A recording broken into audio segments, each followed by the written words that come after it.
ఇంకోటి రీసెంట్ గా deputy CM Pawan Kalyan గారు మన్యం జిల్లాలో రోడ్లు వేశారు. ఇది ఎలా ఉపయోగపడుతుందని అనుకుంటున్నారు? అంటే గిరిజన మహిళలకు కానీ గిరిజన ప్రాంతాల్లో ఉన్న ప్రజలకు కానీ అంటే వాళ్ళకి ఉపాధి అయినా వేరేగా క్రియేట్ చేసే అవకాశం ఏమైనా ఉందా? గతంలో కూడా ప్రధానంగా ట్రైబల్ ఏరియాలో ఉపాధి కోల్పోయారు, ఇబ్బంది పడుతున్నారని కాఫీ తీసుకొచ్చాం. ఇప్పుడు దాదాపు అరకు కాఫీ 300 కోట్ల రూపాయలు బ్రాండ్ గా తయారు. అది కనీసం 3000 కోట్ల రూపాయలు బ్రాండ్ చేయాలి. అంటే అమ్ములు ఎట్లయితే డైరీ పాలకు ఉందో అలా కాఫీకి అరకు చేయాలనేది ఒక లక్ష్యంగా పెట్టుకుని చేస్తాం. ప్యారల్ గా స్పైసెస్ ఇవన్నీ కూడా చేయొచ్చు. ఆల్టర్నేటివ్ క్రాప్ చూపించాలి.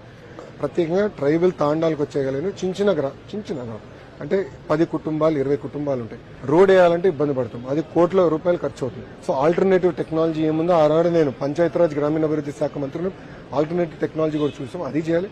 వాటర్ ప్లాంట్స్ నా బాగా గుర్తు, సోలరైజేషన్ చేసాం. Water plants, solar water plants తీసుకొచ్చి ట్రైబల్ ఏరియాకి వాటర్ కూడా గతంలోనే అందించాం.